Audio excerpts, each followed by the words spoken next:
আসসালামু আলাইকুম, সবাইকে স্বাগত জানাচ্ছি বিডিভিউজের বিশেষ বুলেটিনে। আপনাদের সঙ্গে আছি আমি ইশরফি দিবা। মধ্যপ্রাচ্যে উত্তেজনা আবারও বৃদ্ধি পেয়েছে। মার্কিন সামরিক বাহিনী জানিয়েছে হরমুজ প্রণালীতে আন্তর্জাতিক নৌ চলাচলের জন্য হুমকি হিসেবে বিবেচিত দুটি ইরানি ড্রোন ভূপাতিত করা হয়েছে। মার্কিন সেন্ট্রাল কমান্ড সেন্টকম এক বিবৃতিতে জানায় ড্রোন দুটি ছিল ওয়ান ওয়ে অ্যাটাক ড্রোন বা আত্মঘাতী হামলার উদ্দেশ্যে ব্যবহৃত ড্রোন, যা বিশ্বের অন্যতম গুরুত্বপূর্ণ সামুদ্রিক বাণিজ্য পথে চলাচলকারী জাহাজগুলোর জন্য ঝুঁকি সৃষ্টি করছিল। হরমুজ প্রণালী বৈশ্বিক জ্বালানি সরবরাহের জন্য অত্যন্ত গুরুত্বপূর্ণ।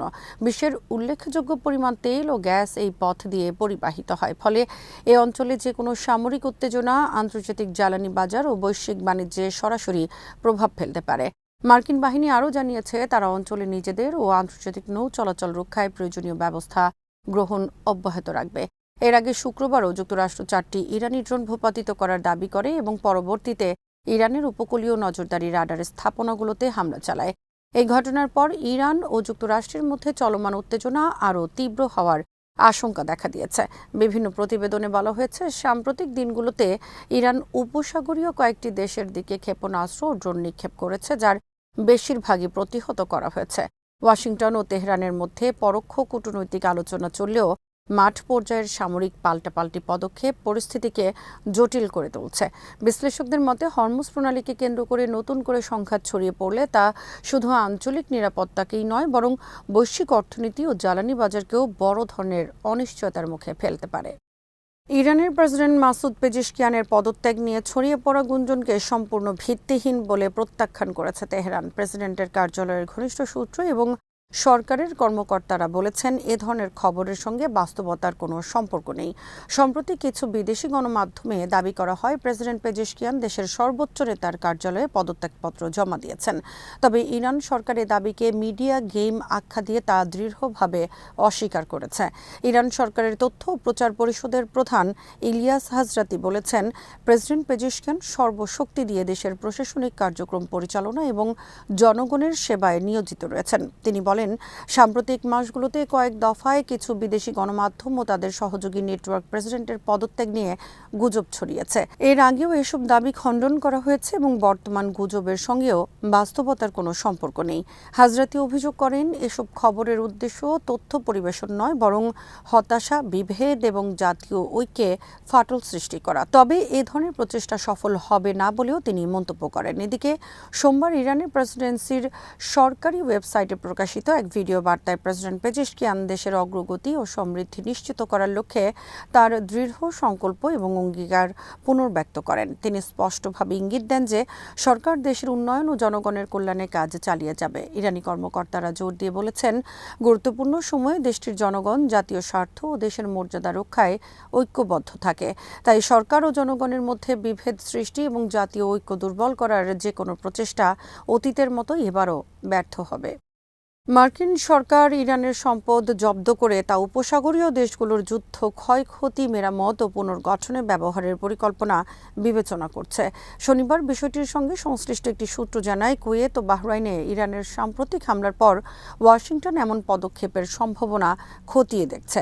একই সঙ্গে মার্কিন অর্থমন্ত্রী স্কট বেসেন্টের নির্দেশে একটি বিশেষ দল ইরানের হামলায় ইতোমধ্যে উপসাগরীয় মিত্রদের যে ক্ষতি হয়েছে তার আর্থিক মূল্যায়নও করছে।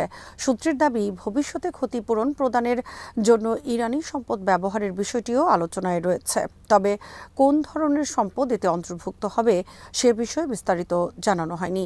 এই পদক্ষেপ এমন এক সময়ে সামনে এলো যখন যুক্তরাষ্ট্র ও ইরানের মধ্যে চলমান শান্তি আলোচনা কার্যত স্থবির হয়ে পড়েছে।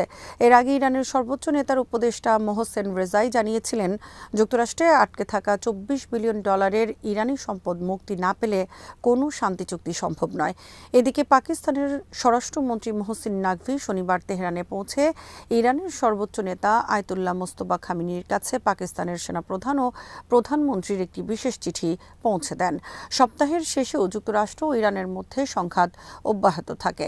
মার্কিন বাহিনী হরমুজ প্রণালীর গরুক ও কেশম দ্বীপে ইরানের উপকূলীয় রাডার স্থাপনায় হামলা চালায়।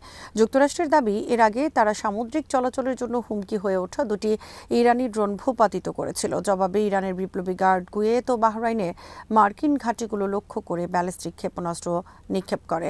কুয়েত জানায় আবাসিক এলাকার উপর দিয়ে উড়ে যাওয়া 7টি ক্ষেপণাস্ত্র প্রতিহত করা হলেও কিছু স্থাপনায় ক্ষয়ক্ষতি হয়েছে।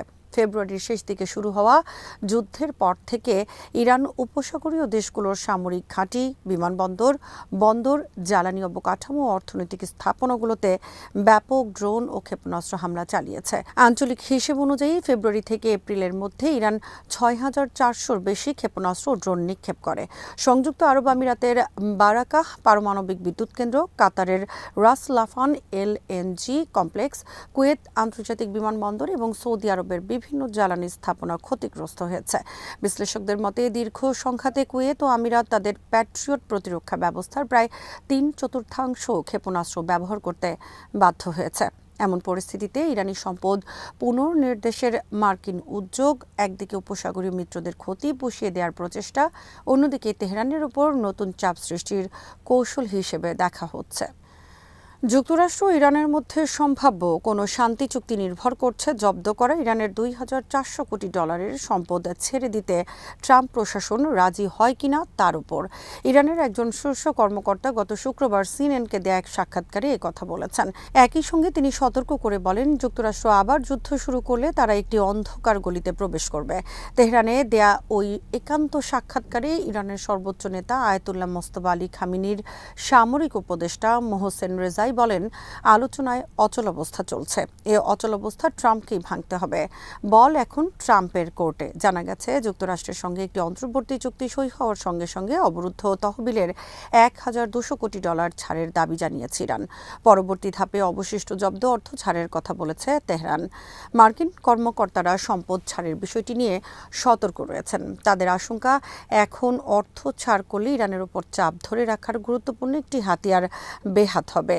অন্যদিকে মার্কিন প্রেসিডেন্ট ডোনাল্ড ট্রাম্প বলে আসছেন যে কোনো নতুন চুক্তি 2015 সালের পারমাণবিক চুক্তির চেয়ে অনেক বেশি শক্তিশালী হতে হবে। একই সঙ্গে তিনি এমন কিছু এড়াতে চান যা বস্তা বস্তা নগদ অর্থ হস্তান্তর করার মতো দেখায়। ওবামার সিদ্ধান্তের সমালোচনায় তিনি এ ভাষা ব্যবহার করেন।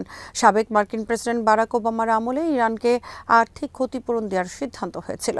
ট্রাম্প প্রায় সময়ই এ সিদ্ধান্তের সমালোচনা করেন। সিএনএনকে দেয়া বিরল এ সাক্ষাৎকারে রেজাই যুদ্ধ পরবর্তী পরিস্থিতি, হরমুজ প্রণালীর ভবিষ্যৎ ও নতুন করে হামলা হলে ইরানের সম্ভাব্য প্রতিক্রিয়া নিয়ে কথা বলেন।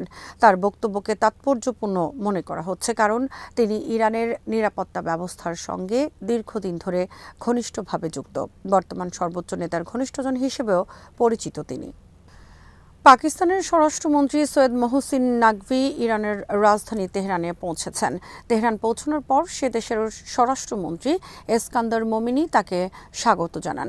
স্বরাষ্ট্রমন্ত্রী মহসিন নাকভি জানিয়েছেন, তিনি পাকিস্তানের প্রতিরক্ষা বাহিনীর প্রধান ও সেনা প্রধান ফিল্ড মার্শাল আসিম মুনিরের একটি বিশেষ চিঠি নিয়ে তেহরান গেছেন। এই চিঠি ইরানের সর্বোচ্চ নেতা আয়াতুল্লাহ মোস্তফা আলী খামেনির কাছে পৌঁছে দেবেন তিনি।